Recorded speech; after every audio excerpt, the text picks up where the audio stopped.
TET 2 માટે ભરતી જે 2024માં આવશે એનું સંભવિત કટ ઓફ જે વાત કરવાના છીએ એમાં કુલ જગ્યાઓ લગભગ 7,000 જેટલી આવશે અને જે સંભવિત તારીખ છે જાહેરાતની એ 1/11/2024માં આવશે. એનું નોટિફિકેશન બહાર પડશે. તો ચાલો આજે આપણે વાત કરીએ ટેટ 2 ભરતીના કટ ઓફની. ત્યારબાદ ટેટ 2માં જે 2024માં છે એના કટ ઓફની વાત કરીએ તો 2013થી 2022 સુધીની વિદ્યા સહાયક ભરતી આવી તો તેમાં અલગ અલગ વિષયમાં કુલ કેટલી જગ્યા આવી તો તેની માહિતી મેળવીએ તો 2013 અને 2014માં કુલ જગ્યા હતી 5,861, જેમાં ગણિત વિષયની 5,861 જેટલી જગ્યા હતી. 2015-16માં કુલ 2,000 જગ્યા હતી, જેમાંથી ગણિત વિષયમાં 1,000, સામાજિક વિજ્ઞાનમાં 500 અને ભાષામાં 500 જેટલી જગ્યા હતી. 2016 અને 17માં કુલ જગ્યા હતી 5,423, જેમાં ગણિત વિષયમાં હતી 2,545, સામાજિક વિજ્ઞાનમાં હતી 1,474 અને ભાષામાં હતી 1,404. ત્યારબાદ 2018 અને 19ની વાત કરીએ તો કુલ જગ્યા હતી 3,262, જેમાં ગણિત વિષયમાં 2,166 જેટલી જગ્યા હતી, સામાજિક વિજ્ઞાનમાં 594 જેટલી જગ્યા હતી અને ભાષામાં 502 જેટલી જગ્યા હતી.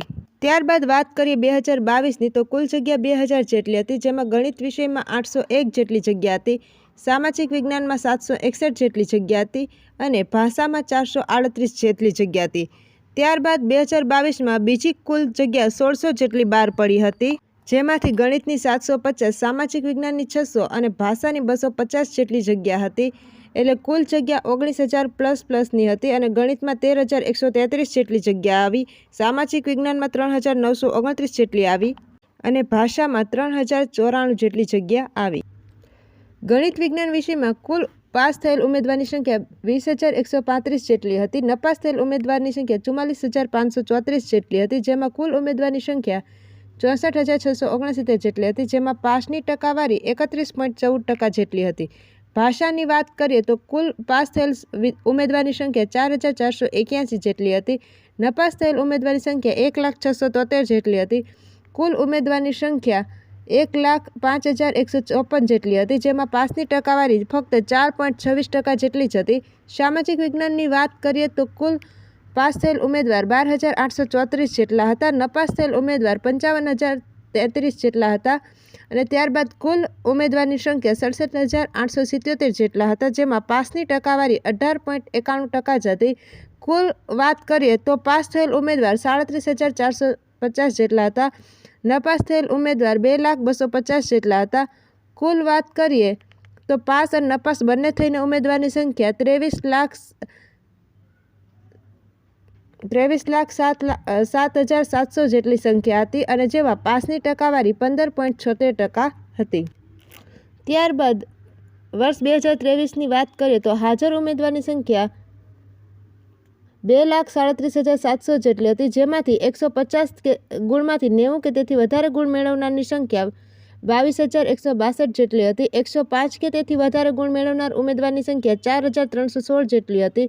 120 કે તેથી વધારે ગુણ મેળવનાર ઉમેદવારની સંખ્યા 259 જેટલી હતી અને 135 કે તેથી વધારે ગુણ મેળવનાર ઉમેદવારની સંખ્યા 1 જેટલી હતી. ત્યારબાદ વાત કરીએ તો વિષય વાઇઝ સંભવિત જગ્યા કેટલી આવી શકે તો ગણિત વિજ્ઞાન વિષયમાં 2300થી 2600ની વચ્ચે આવી શકે, ભાષામાં 2500થી 2700ની વચ્ચે આવી શકે, સામાજિક વિજ્ઞાનમાં 2200 જેટલી જગ્યા આવે અને કુલ જગ્યાની વાત કરીએ તો 7,000 જેટલી જગ્યાઓ આવી શકે. ગણિત વિજ્ઞાન વિષયમાં કેટલું મેરિટ અટકી શકે તો એના માટે વાત કરીએ તો જનરલ વાળા માટે 70થી 69ની વચ્ચે, EWS વાળા માટે 69.50થી 68ની વચ્ચે, OBC વાળા માટે 69થી 67.50ની વચ્ચે, SC વાળાની વાત કરીએ તો 67થી 66ની વચ્ચે, ST વાળાની વાત કરીએ તો 55થી 53ની વચ્ચે મેરિટ અટકી શકે. ત્યારબાદ વાત કરીએ સામાજિક વિજ્ઞાનની તો જનરલ વાળા માટે 73થી 72ની વચ્ચે, EWS વાળા માટે 72થી 71ની વચ્ચે, ત્યારબાદ OBC વાળાની વચ્ચે 70થી 69.50ની વચ્ચે, SC વાળા માટે 68થી 67ની વચ્ચે, ST વાળા માટે 64થી 62ની વચ્ચે મેરિટ અટકી શકે. ત્યારબાદ ભાષાની વાત કરીએ તો ગુજરાતી વિષયમાં જનરલ વાળામાં ગુજરાતી વિષયમાં 69, હિન્દીમાં 68.50, અંગ્રેજીમાં 69.50, સંસ્કૃતમાં 70 જેટલું મેરિટ અટકી શકે. EWSમાં ગુજરાતી વિષયમાં 68.50, હિન્દી વિષયમાં 68, અંગ્રેજી વિષયમાં 69 તેમજ સંસ્કૃત વિષયમાં 69 જેટલું મેરિટ અટકી શકે. OBCની વાત કરીએ વાત કરીએ ઓબીસીની તો ગુજરાતી વિષયમાં 68 જેટલું, હિન્દી વિષયમાં 67 જેટલું, અંગ્રેજી વિષયમાં 68 જેટલું, સંસ્કૃત વિષયમાં 69 જેટલું. એસસીની વાત કરીએ તો ગુજરાતી વિષયમાં 67 જેટલું, હિન્દી વિષયમાં 67 જેટલું, અંગ્રેજી વિષયમાં 67 જેટલું અને સંસ્કૃતમાં 68 જેટલું મેરિટ અટકી શકે. એસટીની વાત કરીએ તો ગુજરાતી વિષયમાં 64, હિન્દી વિષયમાં 65 તેમજ અંગ્રેજી વિષયમાં 66 અને સંસ્કૃત વિષયમાં 66 જેટલું મેરિટ અટકી શકે. તો આ પ્રમાણે 2024માં ટેટ 2ની ભરતી આવશે અને આ પ્રમાણે મેરિટ અટકી શકે એની પૂરેપૂરી શક્યતા છે. અને જે આ કટ ઓફ છે એ 2023ને અને ગયા વર્ષની ભરતીને અનુરૂપ થઈ તૈયાર કરવામાં આવેલ છે. તો આમાં વધારો ઘટાડો થઈ શકે જેની નોંધ લેવી. અને તમે પ્લીઝ સપોર્ટ કરવા માટે ચેનલને સબસ્ક્રાઈબ કરો, લાઇક કરો અને શેર કરો.